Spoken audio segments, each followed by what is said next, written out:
एक सीकर ने प्रश्न पूछा है, मैं छोटी छोटी बातों से नेगेटिविटी की गहराई में डूबता चला जाता हूँ, इससे बाहर कैसे निकलूं? देखिए, नेगेटिविटी की गहराई में जो चीज़ आपको लेकर के जाती है वो एक बहुत ही पावरफुल फोर्स है, और वो फोर्स है आपकी इमेजिनेशन। ये जो आपकी इमेजिनेशन है ये एक तेज लहर की तरह है, और ये लहर आपको सीधे नेगेटिविटी की नदी की गहराइयों में लेकर के चली जाती है। और चूंकि इस इमेजिनेशन की एक क्वालिटी होती है कि ये आपको एब्सेंट माइंडेड बना देती है, यानी आपको अनुपस्थित कर देती है, तो आपके पास कोई डिफेंस मैकेनिज्म बचता ही नहीं है, कुछ आप कर ही नहीं पाते, क्योंकि आप तो एब्सेंट माइंडेड है। आप एब्सेंट माइंडेड हो गए तो आप फिर कुछ कर ही नहीं सकते। तो नेगेटिविटी, आपका अनकॉन्शियस माइंड एक के बाद नए नए इंसिडेंट्स इमेजिन करता जाता है, और धीरे धीरे धीरे धीरे नेगेटिविटी बढ़ती जाती है, और आप नेगेटिविटी की गहराइयों में उतरते चले जाते हैं। इसी कारण रात में जो लोग नेगेटिविटी के साथ सोते हैं, उनकी नेगेटिविटी इसी तरीके से बढ़ती चली जाती है, और सुबह इतनी नेगेटिविटी इंटेंस हो जाती है। तो महत्वपूर्ण बात यहाँ ये है कि इमेजिनेशन एक बहुत ही इंपॉर्टेंट फोर्स है, और इमेजिनेशन ऑपरेट करती है आपको एब्सेंट माइंडेड करके। यानी इमेजिनेशन हमेशा एब्सेंट माइंडेड होती है, इमेजिनेशन हमेशा एब्सेंट माइंडेडनेस के साथ ऑपरेट करती है। तो आप हो जाते हैं अनुपस्थित, और नेगेटिविटी आपकी अनुपस्थिति में बढ़ती चली जाती है, क्योंकि आप कोई डिफेंस मैकेनिज्म लगा नहीं पाते। लेकिन आपके लिए एक अच्छी खबर ये है कि आपके अंदर एक ऐसी चीज है जो कि एब्सेंट माइंडेडनेस से हमेशा बाहर है, यानी हमेशा प्रेजेंट है, यानी हमेशा उपस्थित है। और वो क्या चीज है? वो है आपका सेल्फ। आपका सेल्फ हमेशा उपस्थित रहता है, यानी हमेशा प्रेजेंट रहता है। आपका self here and now presence है, आपका सेल्फ हमेशा प्रेजेंट रहता है। तो अगर मान लीजिए आप एक काम करें कि आप जब नेगेटिविटी के समुंदर में डूब रहे हैं, नेगेटिविटी की नदी की गहराइयों में डूब रहे हैं, उस वक्त आप अपना ध्यान अपने सेल्फ की तरफ भी मोड़ लें, भले ही एक क्षण के लिए मोड़ें, और इस प्रकार विचार आप करते रहें, काम करते रहें, लेकिन अपने सेल्फ की तरफ बार बार ध्यान लेके आते रहें, तो आप ये पाएंगे कि नेगेटिविटी के फोर्स में काफी कमी आ जाएगी। क्योंकि नेगेटिविटी अनुपस्थिति में बढ़ती है, एब्सेंट माइंडेडनेस की वजह से बढ़ती है, और सेल्फ आपका कभी भी एब्सेंट माइंडेड होता नहीं है, सेल्फ आपका हमेशा प्रेजेंट होता है। तो जब आप प्रेजेंट की तरफ अपना ध्यान ले आएंगे, यानी अपनी प्रेजेंस की तरफ ध्यान ले आएंगे, यानी अपनी उपस्थिति की तरफ ध्यान ले आएंगे, यानी अपने सेल्फ की तरफ ध्यान ले आएंगे, तो बस एक डिफेंस मैकेनिज्म आपको मिल जाएगा, एक एंकर आपको मिल जाएगा। जैसे कि तीर्थ स्थानों पर जब हम जाते हैं, नदियों में नहाते हैं, तो नदी का बहाव बहुत तेज होता है। जैसे ऋषिकेश में गंगा जी का बहाव बहुत तेज है, तो सीधे नदी में थोड़ी उतर जाते हैं, वहां पे जंजीर लगी होती है, उसको जंजीर को पकड़ लेना होता है। वो जंजीर आपके एंकर का काम करती है, एक डिफेंस मैकेनिज्म का काम करती है। तो उसको नहाते हैं, ऐसा नहीं है कि नदी में उतरेंगे नहीं, लेकिन जंजीर पकड़े रहेंगे, जंजीर के आगे नहीं जाएंगे। तो ये सेल्फ जो है वही जंजीर है, ये वही डिफेंस मैकेनिज्म है, ये वही एंकर है। तो जब आप सेल्फ की तरफ अपना ध्यान लेकर के एक बार आते हैं, तो बस इसका मतलब आपने जंजीर पकड़ ली। अब मान लीजिए आप इमेजिन कर भी रहे हैं, लेकिन ये जंजीर पकड़े हुए हैं, या अगर बीच बीच में छोड़ भी देते हैं, बार बार फिर जैसे ही याद आता है फिर ध्यान लेकर के अपनी तरफ, अपने सेल्फ की तरफ लेकर के आते हैं, तो इसका मतलब आपने एक डिफेंस मैकेनिज्म क्रिएट कर लिया। तब आपको अब करना क्या है? आपको अपने अटेंशन को थोड़ा सा डिवाइड करना है। जब भी आप कोई चीज इमेजिन कर रहे हैं, किसी चीज के बारे में सोच रहे हैं, कोई काम कर रहे हैं, तो 100% अटेंशन उस काम में डाइवर्ट मत कीजिए।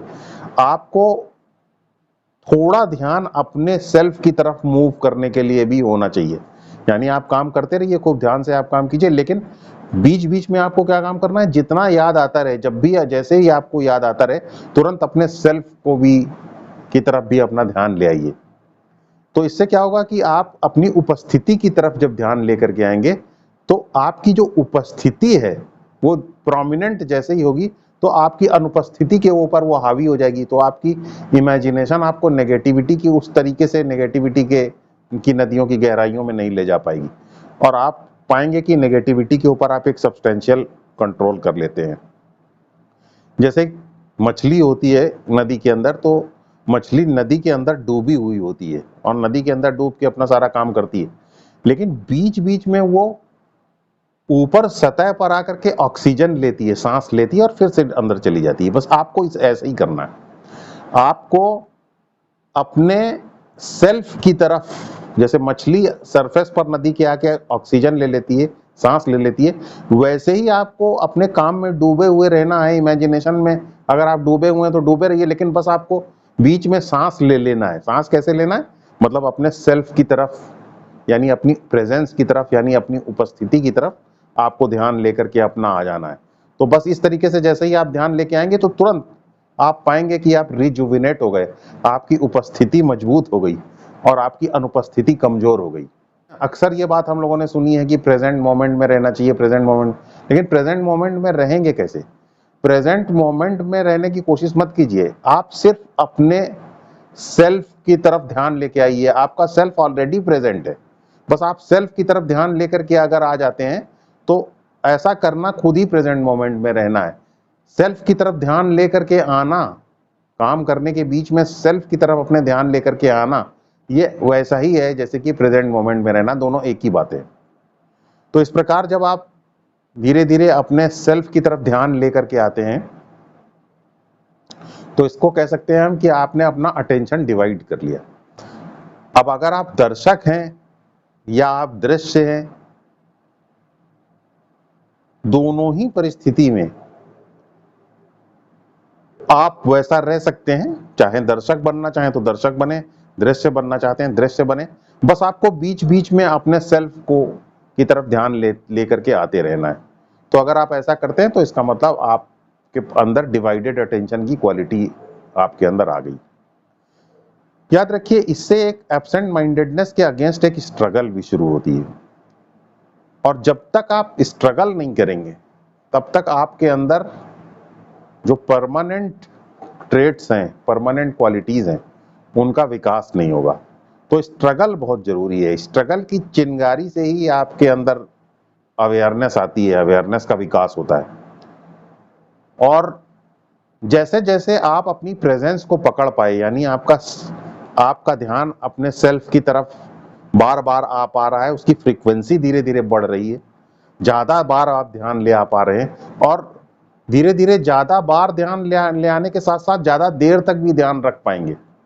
फिर धीरे धीरे ऐसी स्थिति बन जाएगी कि आप कोई भी काम करेंगे तो सेल्फ की तरफ ध्यान अक्सर बना ही रहेगा। बहुत ही कम ऐसा होगा कि सेल्फ का आपका ध्यान टूटे। तो इसका मतलब धीरे धीरे आपकी सेल्फ अवेयरनेस का विकास हो रहा है। तो सेल्फ रिमेम्बरिंग, यानी अपने आप को बार बार याद करके अपने सेल्फ की तरफ ध्यान ले आकर के आपकी सेल्फ अवेयरनेस का विकास होता है, आपकी कॉन्शियसनेस का विकास होता है।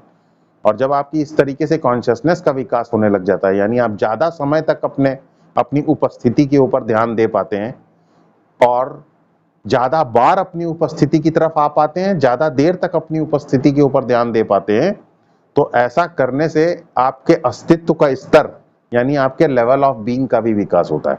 आप अपनी नेगेटिविटी के ऊपर भी कंट्रोल कर पाते हैं।